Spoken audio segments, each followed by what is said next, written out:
Hey everyone, I'm Deshawn and welcome to tonight's series in the webinar with deVere.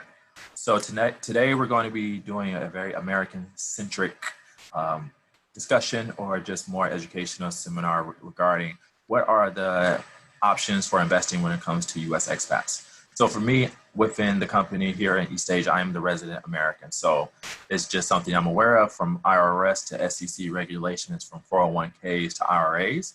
And it's just something that I can, how can you say, offer people who need financial advice, because there's just so many loopholes and hurdles when it comes to having a US passport or even being a green card holder. So today's session, we really just want to educate you, all of the participants, about what are your options in a practical sense, whether you have some assets there or you have a whole bunch of cash here and you want to still be compliant within all of Uncle Sam's rules, but also just see what you can do as far as moving forward with your own financial strategy. So the way this is going to work, we're going to offer a poll that's going to give us a little bit of feedback from your own perspective.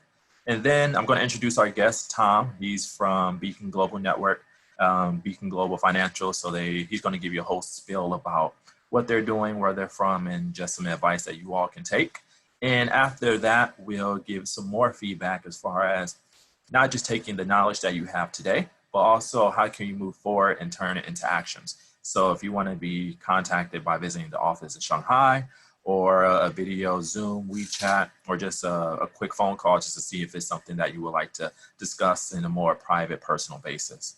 And then at the end, we'll open up for some Q&A. Some of you have already submitted questions prior to, so we'll be sure to answer those within a timely manner, because we do understand it is a Wednesday night. So before we move forward, we're gonna pre-populate this poll so you all can just tell me, as US expats, where are some of the biggest issues you face?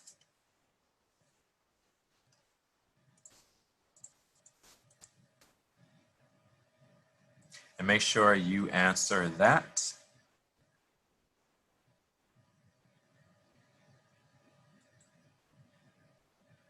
Few more seconds. Okay, now let's keep things running forward.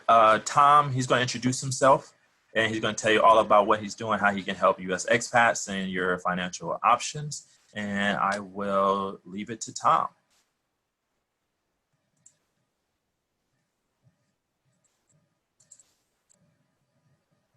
Unlike Deshawn, as you can probably tell by the accent, non-American. I'm British, based over in the UK. My background is financial advice. I have worked overseas in the Middle East historically. And one of the things that I came across was the fact that there aren't many issues or many solutions, for American expatriates or people who are US connected. So as a result, I've been working for Beacon. Now, Beacon is a US financial advisory firm. So 27 years, SEC authorized, providing solutions for Americans onshore. So back in the States. As it says on the slide, a really good history and really strong relationships with some government entities, i.e. the police force and law enforcement, and has been providing licensing and regulation for brokers over in the States for a number of years. Over the past 5 years in particular, as a firm, we've been looking at ways in which we can support financial advisor firms who are looking to get themselves into the States, so who are looking to be authorized and work in the States, to work with their clients who may have moved back or maybe moving to the States. Vice versa, also are supporting financial advisory firms in how they can support their clients or support new clients, who are based overseas, i.e. in China. So we've been working with the deVere group for a number of years, trying to find solutions which are most appropriate for their clients, so that the guys out there can give the best advice, and clients who are overseas can benefit from the variety of solutions which we are able to offer.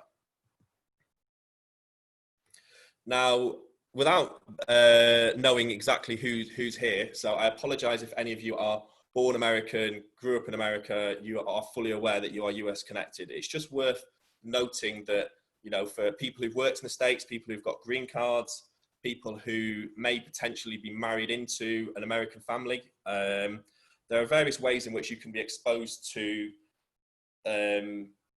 issues as a US connected person. So we take quite a broad approach with this. It could be that you've worked in the States for 5 years and you've picked up US assets. It could be that, as I say, you could have lived in the States, grown up in the States for 45 years and moved overseas. We are able to assist in both scenarios because, as I'm going to come on to, there are a number of issues which have historically prevented American and American connected people from being able to invest their cash.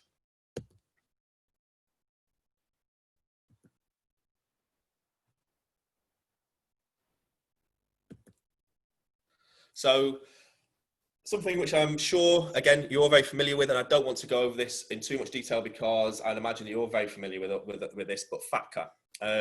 Faka came in, and in its simplest form, it not only continued the liability on you as an individual to report your investments and your earnings back home to the States, it also placed an emphasis on institutions to do the same.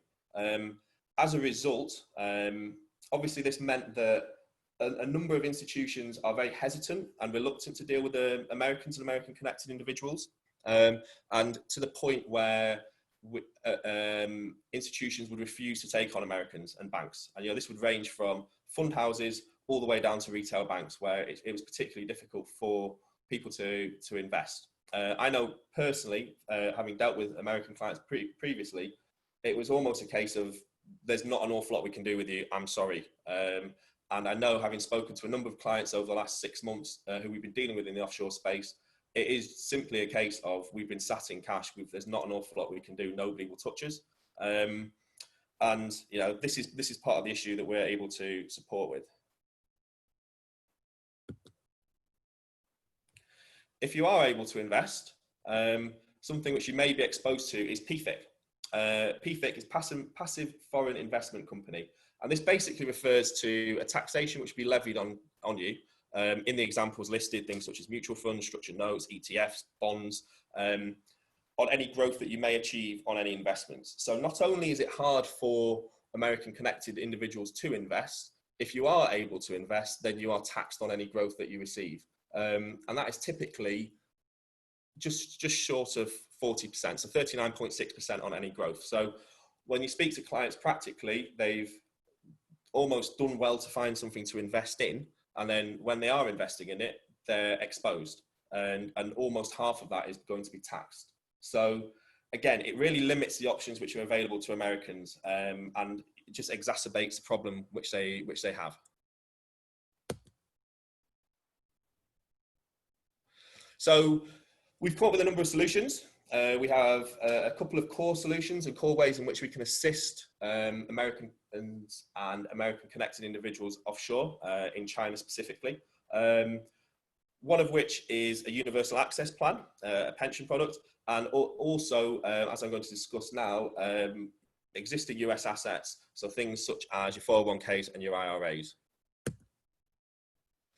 So just to give you a brief overview before I talk about why you'd consider rolling over a 401k. 401k, again, sure you'll fully understand what they are, but it's basically a US occupational pension scheme.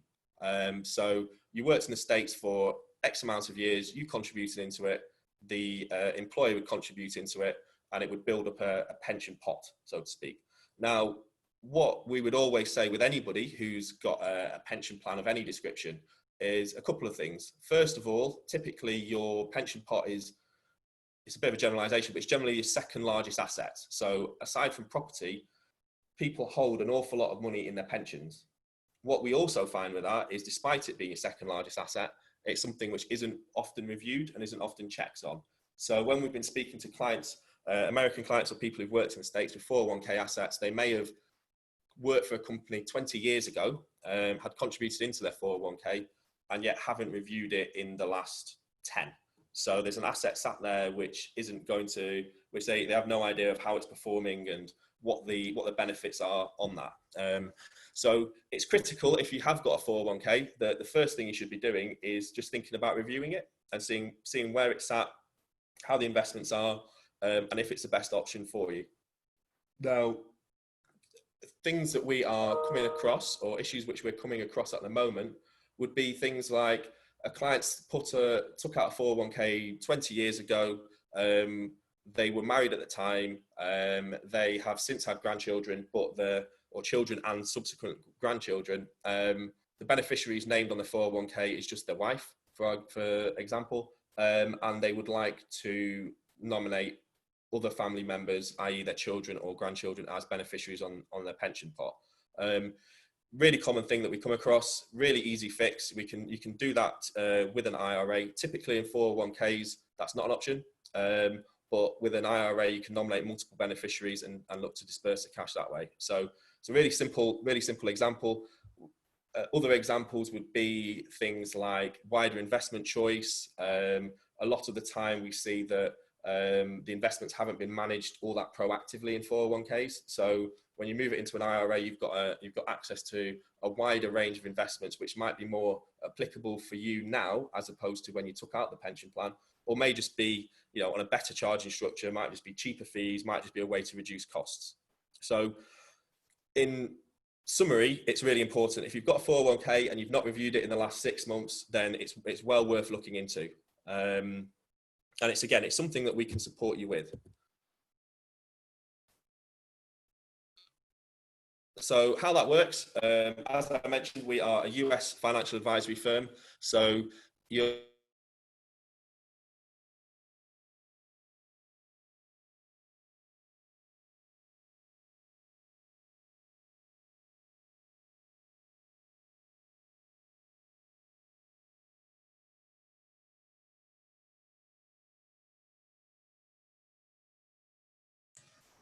Tom, can you hear us?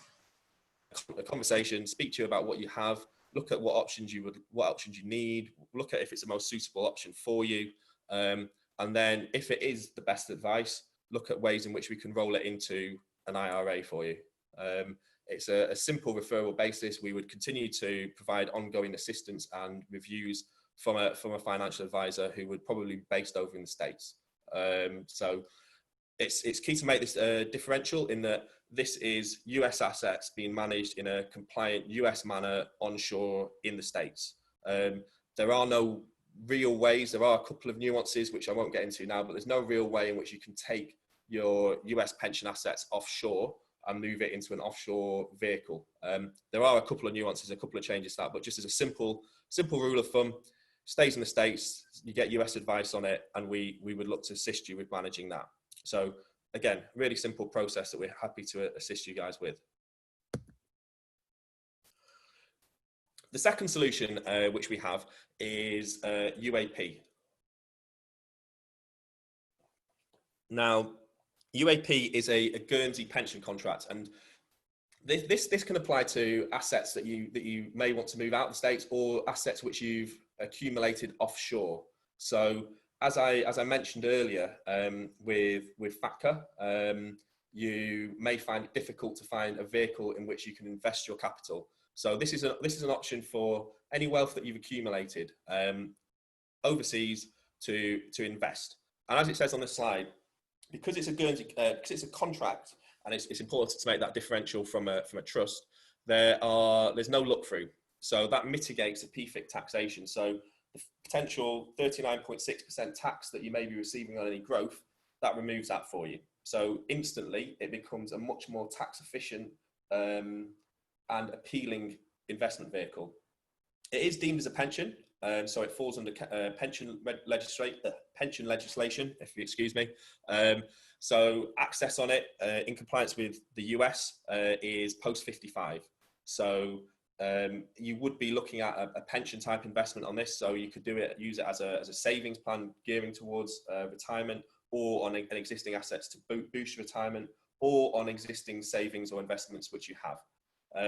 As it says there, there's options to leave it to heirs on death and so on and so forth. So it's a really popular and a really exciting product for you as an American connected person based overseas. It gives you that option to invest and invest in a wide range of funds.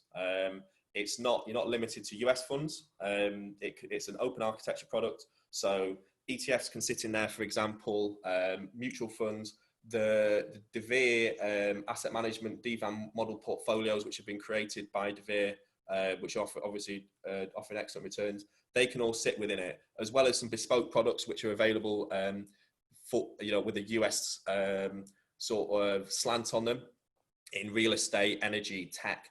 There's a really wide range of options available that can sit within the product. As I say, the money can come in terms of lump sum. It can be in specie.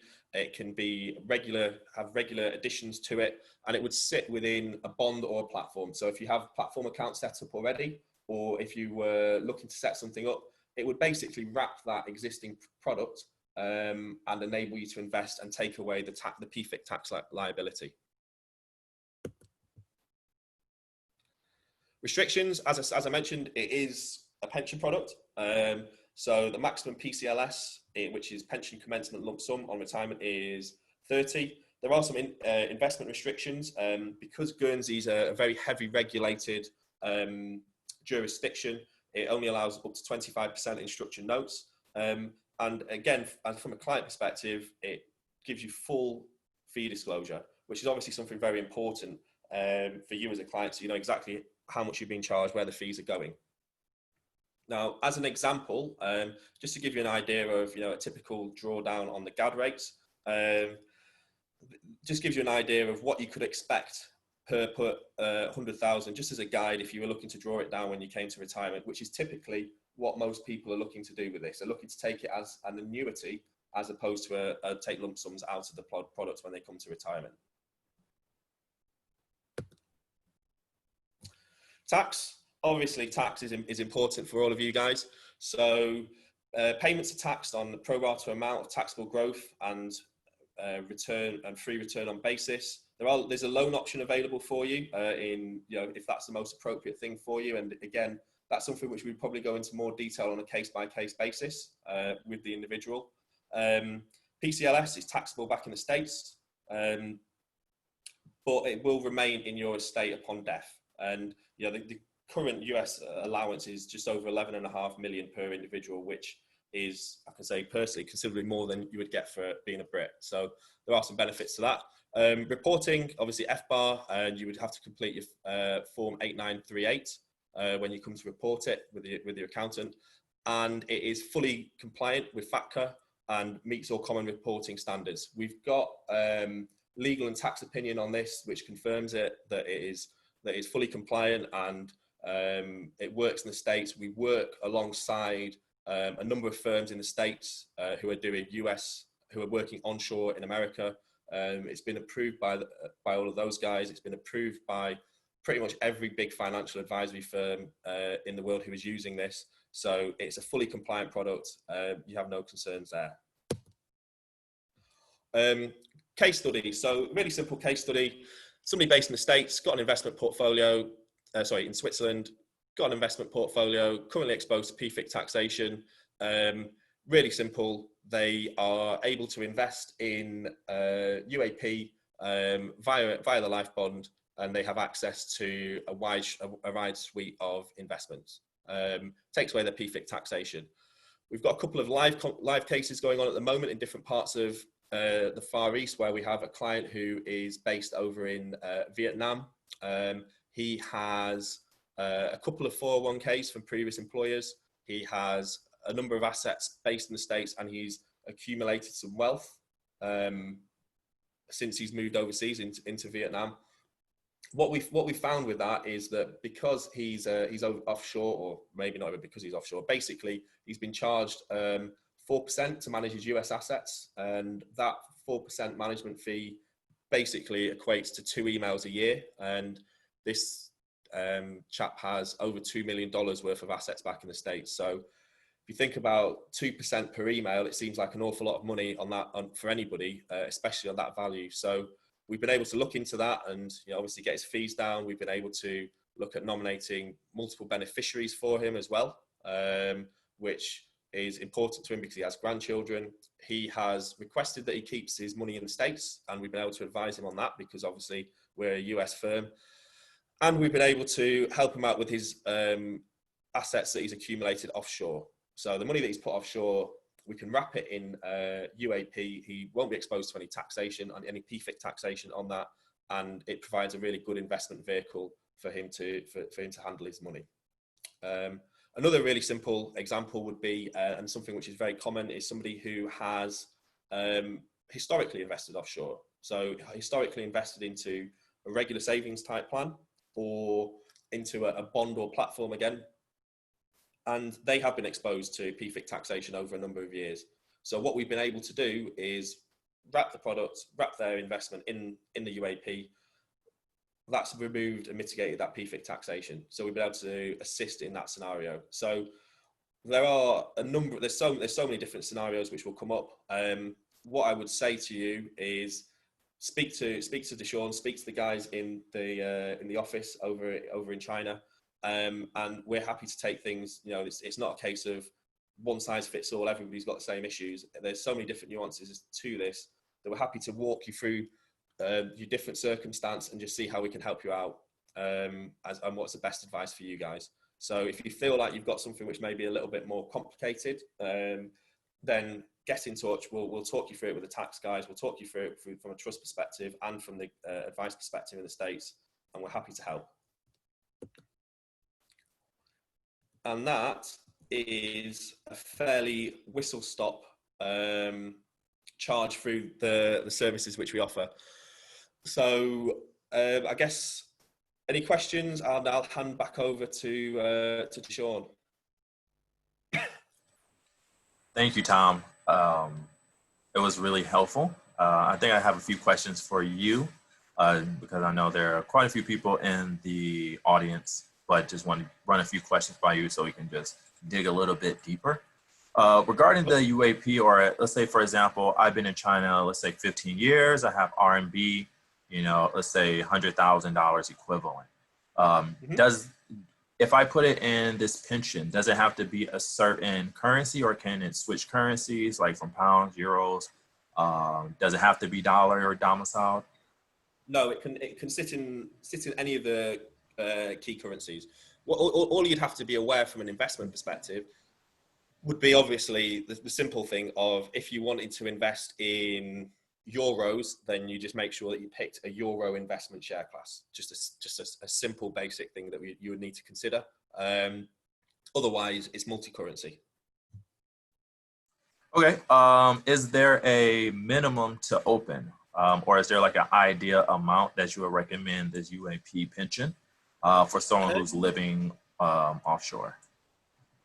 Yeah, it's a really common question, and technically speaking, there is no minimum. What you would typically look to bear in mind is, you know, obviously, is the client exposed to Faka in terms of their salary and how that affects things. But you know, anything north of sort of $50,000 is well worth looking into, and it's something that we would do. Yeah, there technically speaking is no minimum, so we would just take it on a case-by-case basis. But $50,000 is usually a good sort of benchmark, I would say. Also, can you turn on your video a little bit? I think it's kind of, I don't know, on my fan that we can't see you. Okay. We can't stop. Yeah, we're just looking at a big black screen. It's kind of, you know. Oh, okay. Sorry, I think I was still on the screen. There you go. Okay, yeah. Next question I had is, for example, can you do other rollovers for other pension schemes? So 401ks, but also 403bs and things like that. Yeah, we can offer full financial advice on all US assets through our US team. So if any of your clients have got or any US assets at all, then it's something we can deal with. We just focus on a couple of things for the purposes of today, just to keep it simple. But yeah, the answer is yes. Yeah. I'm looking through the chat right now and checking my WeChat. Are these self-directed? I guess that's a good question. Yes. Okay.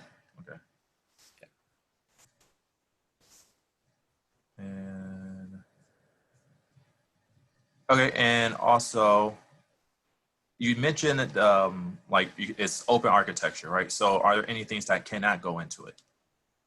Any sort of cash assets really. Mhm. So anything which is traded, it's open architecture, but from the perspective of UAP, the last thing we would want it to do, and this is obviously just a reflection. We'd want to anything new that were to go into it would be reviewed.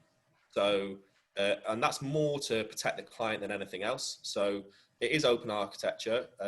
We can almost put anything in there within reason. Typically speaking, nobody wants to go do anything too left field with this. There is a way in which you can put property into there.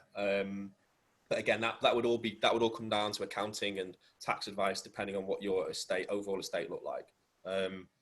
So the short answer is yes. The slightly longer answer is within reason, because we have to protect the clients as well. Okay. And from Chu, are there any restrictions on regular savings plans or portfolio bonds as far as some of the other life companies? So do you already have terms of business with the other life companies, or is it open as is? Yes. So it's really common. Did you say it was Chu who asked the question? Yeah. Yeah. So it's a really common that we find, Chu. People have taken out regular savings plans historically. People have taken out bonds historically, or people have taken out platforms historically. We can work with pretty much everybody who's still in existence. And the benefit is as well, if you've taken out a bond, say 4 years ago, and you're still locked into a charging structure, you wouldn't necessarily have to collapse a bond and suffer any surrender penalties. So we could just wrap it on top. So you just basically, it was a little stuttery, so basically you're saying if they already have a bond or they already have a plan, if they're already within that charging structure, they don't have to break in having penalties. You can just wrap it around the already existing plan. Yes. Okay. One from Gerardo. I'm a full-time employee in the US and global assignment in China. During this time, I've had to resign my green card, pay taxes, and get my salary in the US, and I have an active 401k. Is it possible to invest under an L1 visa, or do I need to get my green card again? Ooh, that's a tough question. Make you work for that one. Indeed. That would be, without being a cop-out, that would be speak to the financial advisor in the States. That is... Oh, that's funny. Our chief advisor in the States, Andrew, will be able to answer that for you, because that's a little bit that deviates a little bit out of my knowledge. So speak to Deshawn, and we'll set up a call with you with Andrew, and he'll be able to talk you through that. Okay, sorry about that, Gerardo.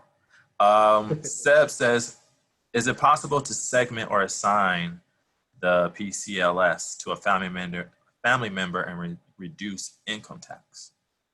So you don't have to take your PCLS, is the first thing to say.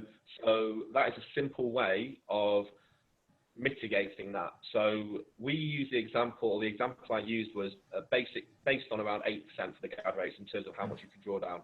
With the UAP and with certain IRAs, you can determine how much you draw down, and that will obviously impact what is left over upon your death. That will also impact on what tax bracket you fall into. So there comes a point where you have to start drawing it down, and that's at 75. So you have to start drawing it down then, but the amounts which you draw down you can control. So that would be a discussion that you would have at that point to ensure that you're in the correct tax bracket. Okay, a few more questions. When I reach retirement, do the assets remain invested, or are they automatically divested?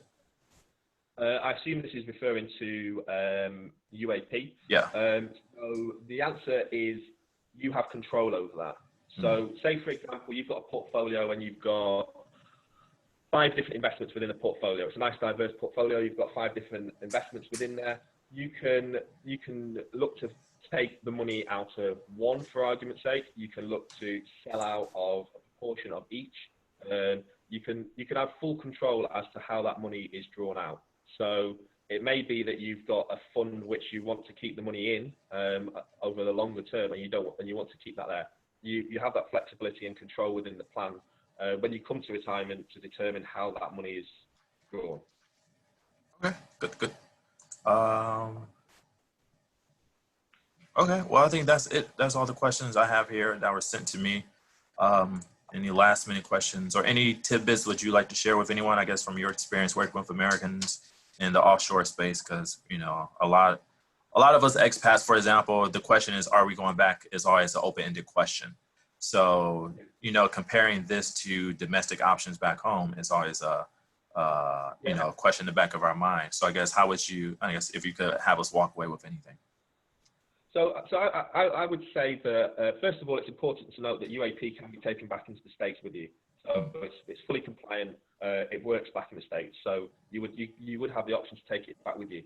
We speak to a number of different clients. You always take each individual as such, as an individual. Now, we'll speak to a client who one day will say to us, oh, I'm outside the States, I want to invest offshore, I want to keep all my money or move my money offshore, so move it into a product such as the UAP. And that's really what their focus is. By the same token, we'll speak to a client on the same day who will say, no, I want to keep all of my assets in the States. I want to keep it in that jurisdiction. That's what I want to do. I don't want to, for whatever reason, there's multiple reasons, just psychologically, they want to keep things in the States. Because we can offer full US advice and because we can offer support for offshore, then if a client feels uncomfortable with moving the money offshore, then we can provide that full advice. You can keep your money in the States and we can offer you that support. So the simple answer is, if you've got these assets or you are exposed as a US connected person, then speak to Deshawn. Deshawn will, you know, advise you thoroughly and give you as much support as is needed. And then if it is, you know, if we're needed US assets, we'd like to find out what your options are on US assets other than your 401k or your IRA, then our advisors will be happy to support you. And we're happy to have those discussions. It's just a case of working with offshore financial advisors such as deVere. It's just a case of offering them as much support as possible and offering you guys as much support as possible. So whatever your situation is, we're happy to talk to you and figure out a way to provide a solution. Okay, thank you, Tom. Thank you everyone for joining us today. But before we end it right here, I'd love to get everyone's feedback, because again, action, you know, all this education is just knowledge without taking action. So if you can just complete this quick poll, as far as if you want to learn a little bit more, if you want to be reached by email, WeChat, phone call, video call, or come to the office. I'm staring at K11 right now, even though it's a gloomy, humid day in Shanghai, you know, rainy season is here. But if you have my contact, just chat me. I'm always available. And looking forward to working with all of you and answering your questions. Thanks for your time, Tom. Looking forward to, you know, doing these in the future as well. Yeah, no, thank you for your time, guys, and thanks for the questions. Enjoy your evening, I guess it is over there.